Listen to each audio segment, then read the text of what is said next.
두 번째 단어는 숨쉬기 운동이에요. 우리가 숨을 쉬는 것에 대해서 알아볼 건데, 숨을 쉬는 것은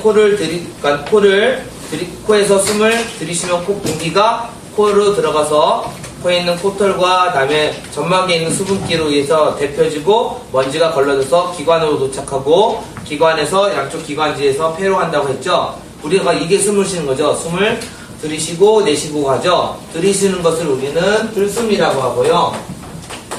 다음에 내쉬는 것을 날숨이라고 해요. 이거는 들이쉬는 숨, 이거는 내쉬는 숨이에요.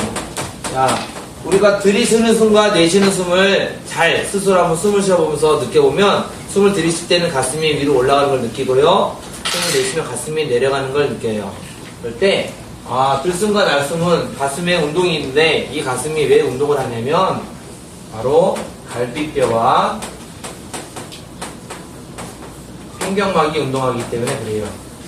우리는 손을 여기다 딱 댔을 때 느끼는 게 바로 갈비뼈만 느끼죠. 하지만 여러분들이 명치라고 하는 곳에 근처에 있어서 이렇게 양쪽 휘어진 횡격막이 존재하고요. 이 횡격막은 되게 두꺼운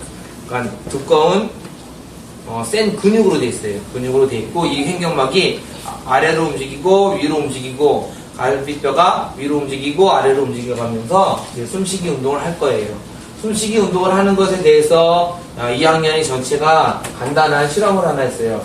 어떤 실험을 했냐면, 페트병을 선생님이 준비했었죠. 그 다음에 여기 고무풍선을 닫고요, 고무풍선의 꼭지 부분이 이렇게 있었을 거예요. 그 다음에 페트병에 구멍이 뚫려 있고, 선생님들이 아마 스포이드 준비했죠.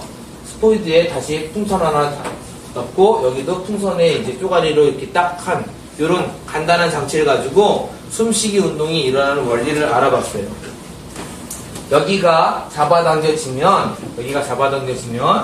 풍선이 부풀어 올랐죠. 그 소리는 공기가 이렇게 들어갔다는 뜻이죠. 여기를 잡아당긴 걸 놓으면 풍선이 쪼그라들었어요. 그 소리는 공기가 올라간 걸 말하죠. 그래서 이게 폐의 모양을 뜻하는 거죠. 폐의 모양. 그 다음에 이 페트병 안은 흉강이라고 해서 우리 폐 바깥쪽의 대부분의 모양을 말하는 거예요. 그러면 이 흉강에서 어떤 변화가 일어나서 폐포 안까지 공기가 들어오고 나갈까요? 그 원리를 잠깐 따져볼 거예요. 자, 우리가 이곳에 있는 풍선을 이렇게 아래쪽으로 잡아당기면 어떤 변화가 생겨나면, 여기는 부피가 증가하죠. 부피가 증가하는데, 그림을 딱 보면 여기 공기가 뚫린 데는 여기 풍선 안만이니까 우리는 이 플라스틱 병 안은 공기가 밀폐가 되어 있거든요. 밀폐가 되어 있는데 부피가 증가하는 소리는 압력이 감소한다는 거예요. 여기 압력이 감소하니까 바깥쪽은 압력이 크죠. 바깥쪽은 압력이 크고 안쪽은 압력이 작고, 그러니까 여기가 이렇게 커지게 되죠. 압력이 감소하니까 공기가 들어오게 되죠. 이거는 우리가 실험한 거고, 실제 사람의 몸에선 부피 증가가 어떻게 일어나냐, 횡격막이 아래로 내려갈 거예요. 그 다음에 갈비뼈가 위로 올라갈 거예요. 자, 선생님 보면 횡격막이 아래로 내려가고 갈비뼈가 위로 올라가면 이 전체 흉강의 모습의 전체 부피가 아래쪽 위쪽으로 넓어지게 되겠죠. 그렇게 되니까 우리는 부피 증가를 뭘로 볼 수 있냐면, 횡격막이 아래로 가는 거, 그 다음에 갈비뼈가 위로 가는 걸로 부피 증가를 볼 수 있어요. 다시, 우리 모형은 고무막을 아래로 당겼지만 사람의 몸에선 횡격막이 아래로 가고 갈비뼈가 위로 가는 걸로 부피가 증가해요. 그러면 가슴 안에 압력이 줄어들게 되고, 그 결과로 공기가 들어오죠. 당연히 공기가 들어오는 코스는 전 파일에서 봤듯이 코를 통해서 기관으로 가고, 다음에 기관지로 가고, 그 다음에 미세기관지에서 폐포로 가겠죠. 그렇게 되면 신선한 공기가 들어오니까 폐포 안에서 모세혈관과 접촉을 해서 모세혈관 속으로 산소가 들어가게 되겠죠. 그래서 지금 본 것은 이제 숨을 들이신 거죠. 그러니까 들숨을 본 거예요. 이제 들숨 말고 날숨을 보면 그것과 정반대를 볼 수가 있죠. 그림부터 고칠게요. 똑같이 되어 있는데 이번에는 아까와 비교해서 이렇게 부피가 줄어들었죠. 그러니까 부피가 감소하죠. 부피가 감소하면 아까보다 압력이 증가하겠죠. 압력이 증가하니까 여기 압력이 세지니까 공기가 나가겠죠.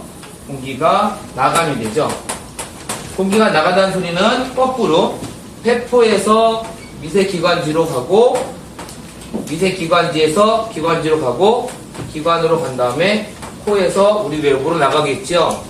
그러면 이제 부피가 감소하는 것은 사람의 몸에서 횡격막이 아래로가 아니라 위로, 갈비뼈가 위로가 아니라 아래로 갈 거예요. 선생님 보면 아까 갈비뼈는 아래로 가고요. 옆으로 가서 아래로 가고 횡격막이 위로 가니까 흉곽의 부피가 줄어들게 되겠죠. 그래서 흉곽의 부피가 조정이 되고 흉곽 부피 조절이 압력의 변화를 가져와서 공기가 들어오고 나가는 걸로 됩니다.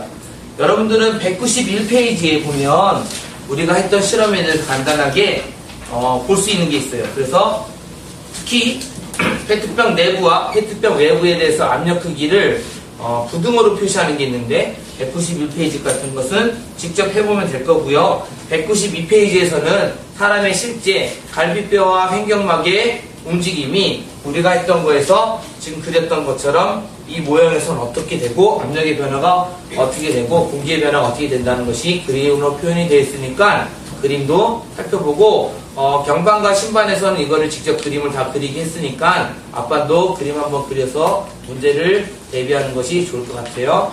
다음 파일에서는 들숨과 날숨의 성분 비교를 해볼 거예요.